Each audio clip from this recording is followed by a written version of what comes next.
오늘 처음 오신 분들이 또 몇 분 계시네요. 저는 처음 오신 분들이 계실 수도 저는 좋습니다. 제 이름 습자를 한 번 더 가르칠 기회가 있으니까. 그렇죠? 그래서 제 이름은 최자, 상자, 귀자라고 합니다. 처음 오신 분들은 집에 가셔가지고 며칠 동안일지는 몰라도 한동안 이렇게 좀 네이버에서 검색 좀 해주십시오. 제 주가가 올라가니까. 그래서 좋습니다. 그래서 좀 꼭 부탁드린 거고요. 검색을 한 번씩 해봐 주셨으면 좋겠고요. 디지털 아트라고 하는 그러한 제목을 가지고 특강으로 이렇게 오늘 하나의 그 어떤 작품을 만들기 위해서 3번에 걸쳐서 이렇게 진행을 해오고 있는데요. 어쨌든 중간에 못 나오신 분들도 이 프로토콜이라는 이 페이퍼를 보고 충분히 가능할 수도 있습니다. 어느 정도만 아시면요. 오늘 또 처음 나오신 분들도 역시 마찬가지지만 처음부터 시간 봐서 지금 한번 다 끝난 다음에 마지막 남은 거 끝난 다음에 리뷰 하듯이 한번 쭉 해줄 겁니다.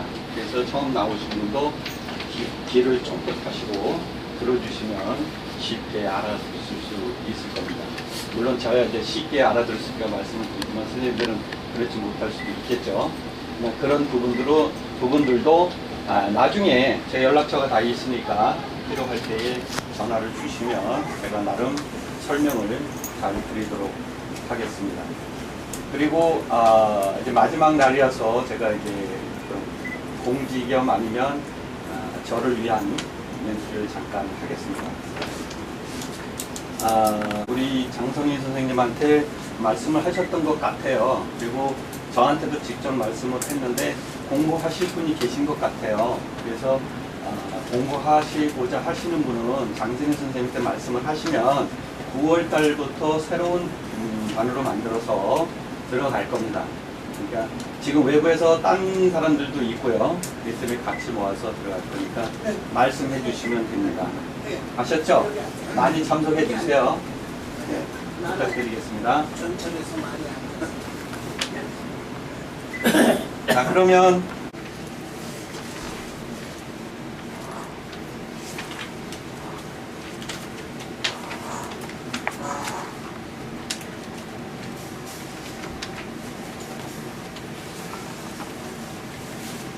어, 17번까지 했는데요. 17번부터 다시 조금 설명을 좀 드리겠습니다.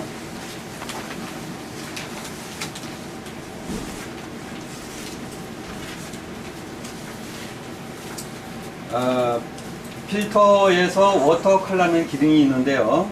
필터에 워터 컬러로 들어가시면 이러한 창이 나오죠. 필터 그리고 쭉 보시면 아티스틱에 들어가시면 워터 컬러라는 것이 맨 밑에 있습니다. 이렇게. 그래서 워터 컬러로 들어가시면 얘가 좀 메모리를 좀 많이 잡습니다. 그래서 금방 확 이렇게 안 뜹니다. 빨리. 워터 컬러는 조금 다른 것보다도 메모리를 좀 많이 잡아먹습니다. 그래서 브러쉬 디테일이 있고요. 브러쉬 디테일에서는 이 모든 필터 다 똑같이 마찬가지지만 항상 슬라이드를 좌우로 움직이면서 효과를 보시고 나름 선생님들이 적합하다고 표현할 괜찮을 때에 그 수치에 놓으시면 되는데요. 기본적으로 여기에서 하는 거는 지금 사이즈가 전에 사이즈가 몇인지 아세요? 기억하세요? 네. 거기 아마 아니죠. 처음 시작할 때는 800이고요. 지금 사이즈가 커졌죠. 거기서 번호 몇 번이에요? 15번인가요? 거기서 페이퍼에서 좀 보세요. 사이즈 13번입니까? 5200 픽셀이죠? 5200 픽셀로 다시 800 픽셀짜리를 5200 픽셀로 바꿨단 말이죠. 용량이 크다 이런 얘기입니다. 그래서 용량이 큰 걸로 해야지만이 우리 결과물 출력에서 내가 원하는 그런 이미지를 만들어낼 수 있기 때문에 5200 픽셀로 늘려줬단 말이죠. 그렇죠? 그래서 5200 픽셀로 늘려줬기 때문에 여기에서 하는 필터의 효과는 선명한 효과만 주기 위해서 해줍니다. 여기에서 따로 어떤 이 회화적으로 표현을 꼭 해주려고 해서 하는 것은 아닙니다. 여기에서 주는 필터 효과는 5200 픽셀로 크게 해줌으로 인해서 선명하지 않은 부분들을 선명하게 해주기 하기 위한 그러한 효과를 주는 겁니다. 그래서 다른 수치는 굳이 신경 쓰지 마시고 여기에 있는 수치로 그냥 해주시면 됩니다. 그래서 1과 0과 1, 즉 브러쉬 디테일은 1이고 그 다음에 섀도우 인텐시티는 0이고 텍스처는 1 이렇게 해서 놓으시면 됩니다. 그래서 수치로 그냥 써주셔도 되고요. 슬라이드를 움직여서 해주셔도 됩니다. 이렇게 해서 1과 0과 1로 했을 때에 이렇게 이미지가 금방 보였던 거는 다르게 보이는 것입니다. 수치가 많으면 어떻게 보이겠어요? 이렇게 보인다는 거죠. 조금만 기다려 보시면 있습니다. 이런 식으로 보인다는 얘기죠. 텍스처도 올렸을 때에는 이런 식으로 보이고요. 그래서 수치를 낮춰줘서 그냥 1과 0과 1로 해주시면 됩니다. 그래서 이 이후에 효과 주는 것들 5200 픽셀 이상으로 해서 효과 주는 것들은 단지 선명한 효과를 만들어주기 위해서 이렇게 터치를 해주는 겁니다. 자, 그래서 OK 하고요. 확인을 한번 해보겠습니다. 어떠한 변화를 주었는지.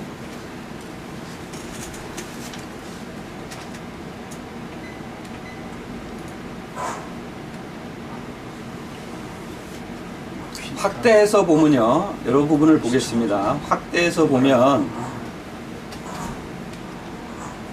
요게 전과정이고요. 요것이 필터 효과 들어간 과정입니다. 눈에서도 더 선명한 느낌이 나죠. 그렇죠? 더 이미지가 좋아졌다는 느낌이 나실 겁니다. 그 효과만 주는 겁니다. 크게 변화를 주는 것이 아니고요. 요 확대해서 이렇게 봤을 때는 이렇게 보이고요. 확대를 하지 않았을 때에는 그렇게 큰 효과가 난지 잘 몰라요. 네, 이렇게 이 정도로 변화가 되어 보이는 겁니다. 그래서 확대해서 항상 확인을 한 번씩 이렇게 해주시는 것도 좋습니다. 그 다음에 18번으로 가서 컷아웃을 주겠습니다. 컷아웃은 단순화 시키는 기능입니다. 단순화.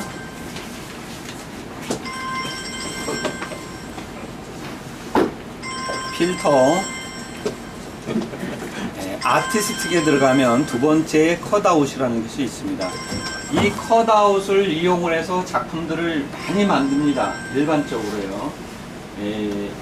디지로그라고 하는 그러한 작품들도 많이 만드는데 아날로그와 디지털과의 합성을 해서 디지로그라고 얘기를 하죠. 그래서 디지로그 작품들이 많이 있는데 그것은 즉 뭐냐면 이 컷아웃 같은 경우나 어떤 다른 필터 기능들을 이용해서 선명하지 않게 그냥 스케치한 것처럼 출력을 해서 그 위에다 직접 아날로그 방식으로 붓칠을 하고 덧칠을 해서 그림을 만드는 것이 디지로그입니다.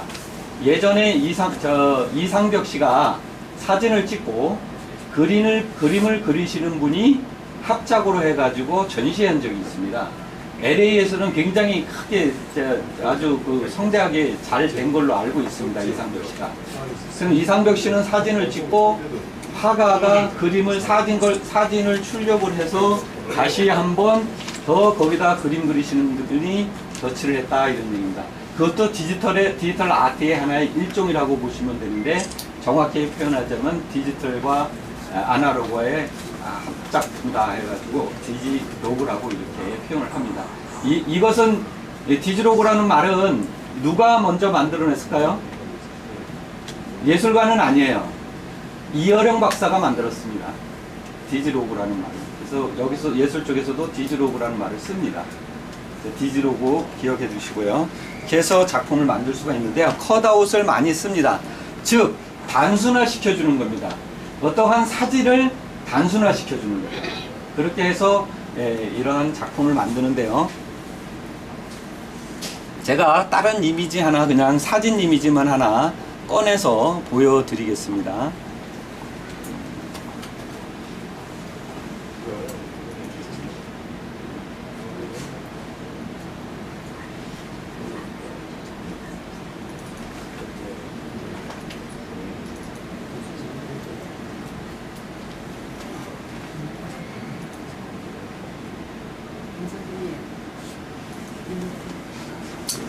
컷아웃을 시키게 되면 이러한 식으로 변합니다. 인물 사진. 딱 그냥 한 번에 컷아웃에 의해서 이렇게 그림처럼 변했지 않습니까? 사진 자체입니다. 이것이 사진 자체를 가지고 한 번에 의한 터치로. 그러나 그 수치는 나름 선생님이 조정을 해주시면 자기의 원하는 느낌을 만들어 줄 수가 있습니다. 이렇게 수치를 조정을 하시면요, 두 가지 다 수치를 잘 조정을 하셔서 만드시면 됩니다. 이것이 컷아웃입니다. 일단 그림적으로 표현해 줄 때 우선적으로 컷아웃을 해주시면 굉장히 좋은 결과를 얻으실 수가 있습니다. 그렇다 해서 무조건 다 쓰는 것은 아니죠. 뭐 너무 심하게 하면 추상적이 되기도 하고요. 그래서 일반적인 그냥 일반적으로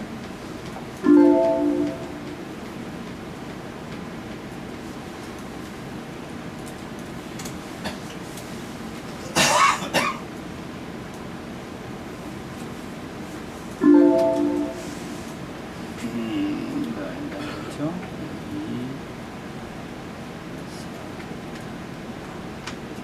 4 정도 주면 괜찮네요. 이 이미지는요. 이렇게 해서 사진 이미지가 이렇게 바로 한 번에 처리가 된다는 얘기입니다. 그래서 컷아웃을 한번 연습을 좀 해주시고요. 컷아웃만 줘가지고는 또 그림 쪽에서 볼 때에 조금 더 느낌이 안 좋을 수도 있으니까 다른 기능들과 같이 섞인 상태에서 몇 가지 주고 난 다음에 컷아웃을 주는 겁니다. 지금요. 한번 해보시도록 하고요. 그래서 컷아웃을 일단 주겠습니다.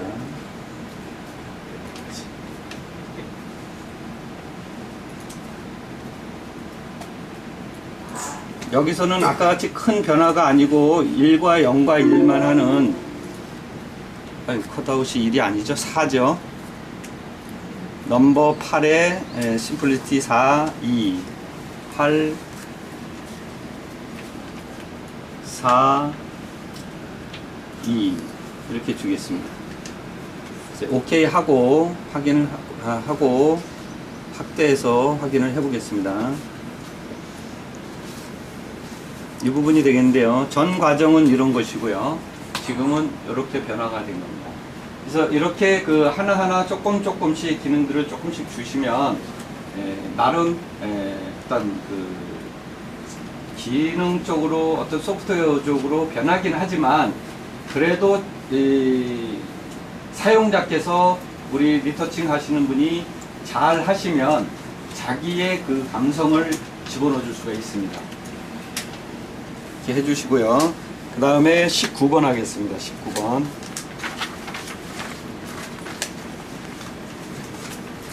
하나의 이미지를 그대로 다시 한번 복사를 합니다. 레이어가 이렇게 있으면 이걸 한다는 얘기죠.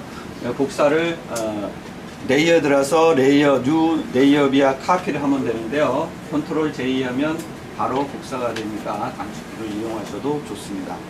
그 다음에 패널에서 블렌딩 모드가 있는데 블렌딩 모드를 바꿔줍니다. 체인지를 해주는데요. 스크린으로 바꿔줍니다. 스크린. 이 부분이 블렌딩 모드인데요. 스크린으로 이렇게 바꿔주시면 이렇게 변하는데 좀 환한 쪽으로 변하죠. 그래서 스크린의 기능이 블렌딩 모드에서 적용됨으로 인해서 어떤 거와 보여지는 걸까요? 블렌딩 모드는 바로 아래에 있는 이미지하고 보여집니다. 이 부분이 되겠죠? 바로 아래에 있는 레이어가 레이어 3이라고 되어 있는 이 부분이 되겠는데요. 바로 아래에 있는 레이어 이미지와 현재에 지정되어 있는 이미지 스크린으로 바꾼 거와 같이 두 개가 합병이 돼서 보이는 겁니다. 그것이 블렌딩 모드의 역할입니다. 그래서 블렌딩 모드에서 지금 파랗게 지금 선택이 지금 이렇게 블렌딩 모드에서 선택이 되어 있는데 이 선택을 해제를 해 주셔야지만 돼요. 그냥 하셔도 될 경우도 있지만 어떤 때에는 다른 기능을 사용할 수가 없습니다. 어떤 기능에 따라서. 그래서 항상 습관적으로 블렌딩 모드를 체인지해 준 다음에는 엔터를 치셔야 됩니다. 엔터 치시고 파란 거가 없이 빠져나오셔야 돼요. 그래야지만이 다른 기능들을 쓸 때에 전혀 무리가 없습니다. 파랗게 있는 상황에서 휠을 돌리거나 하시게 되면 어떠한 현상이 나타나냐면 제일 많이 되는 게 그런 부분이거든요. 스크린으로 바꿨을 때에 이렇게 해놓고 엔터를 치지 않은 상태에서 바깥에 나와서 화면을 크게 보려고 하거나 작게 보려고 하고 마우스에 있는 휠을 돌렸을 때는 거기에 있는 블렌딩 모드가 돌아가게 되어 있습니다. 그래서 왜 이러지? 깜빡 안 하면 이런 경우가 나옵니다. 그래서 항상 블렌딩 모드를 바꾼 다음에는 엔터를 치고 나오시는 습관을 들이셔야 된다.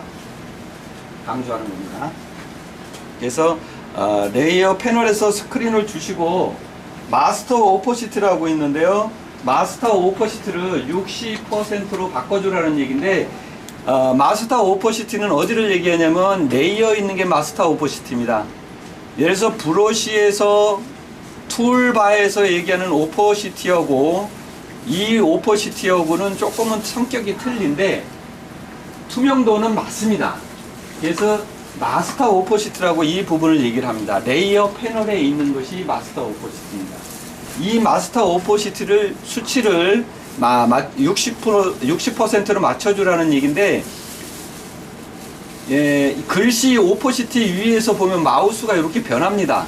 그때 클릭을 해서 누른 상태에서 좌우로 움직이시면 수치가 바뀝니다. 이렇게.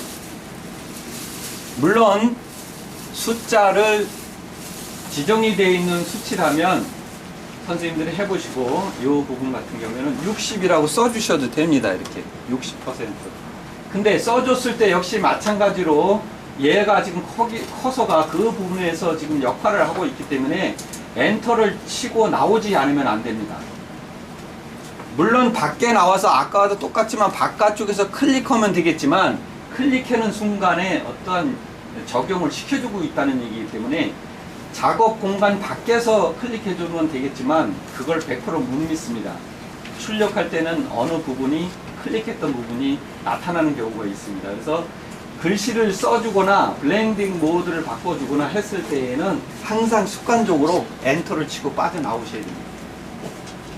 숫자를 써주고도 엔터를 치고 나오셔야 됩니다. 아시겠죠? 네. 오늘 기운이 없으신가 조용하세요. 네. 우리 한번 기지개 한번 피고 할까요? 자, 기지개 한번 손 좀 쭉 뻗어봐요. 쭉, 뒤로도 제끼고. 오늘 낮이 아닌데 저녁 때가 되는데 술시가 왔는데 좀 졸리신 분이 좀 있으신 것 같아요. 예.